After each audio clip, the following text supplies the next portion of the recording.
নমস্কার বন্ধুরা, recruitment update YouTube চ্যানেলে সকলকে স্বাগত জানিয়ে আজকে 21/1/2024 পশ্চিমবঙ্গের স্কুল সার্ভিস কমিশনের শিক্ষক নিয়োগ সংক্রান্ত একটি গুরুত্বপূর্ণ আপডেট রয়েছে এবং এই শিক্ষক নিয়োগ নিয়ে শিক্ষামন্ত্রী কী জানালেন, আসুন এই সংক্রান্ত আপডেট দেখে নিই বিস্তারিত কী রয়েছে।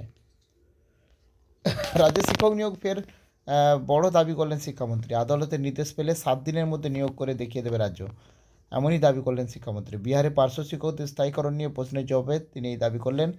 তিনি বলেন, যারা চাকরির দাবিতে পথে বসে আছেন তাদের জন্য খুবই দুঃখিত। এবং সাংবাদিক তরফে শিক্ষামন্ত্রীর প্রশ্ন করা হয়, বিহারে অস্থায়ী শিক্ষকরা স্থায়ী হলে পশ্চিমবঙ্গের সমস্যা কোথায়? জবাবে বাংলা তিনি বলেন যে বাংলাও নিশ্চয়ই পারবে, তবে আরও কিছু বলেন, মামলা করলে সবটা ভেস্তে যাবে। বাংলায় মামলা হচ্ছে, সেই জন্য মামলায় গোটা নিয়োগটাই বাংলায় আদালতে আটকে আছে। আদালতে নির্দেশ দিলে 7 দিনের মধ্যে নিয়োগ করে দেখিয়ে দেবো বা দেখিয়ে দেবে সরকার। এবং রাজ্যে চাকরি পাইতে আন্দোলনের প্রভাব ভোট বাক্সে পড়ার সম্ভাবনা খারিজ করে তিনি বলেন, এসবের কোনো প্রভাব ভোটে পড়বে না। ভুল স্বীকার করেছেন তিনি, বিষয়টি সংশোধন করে নিতেও বলেছেন।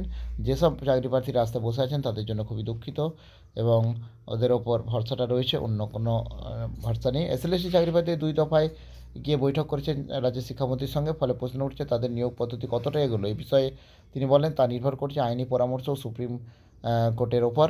সুপ্রিম কোর্টে আমরা আইনজীবী মারফত কথা বলেছি, আমরা এখনও আশাবাদী।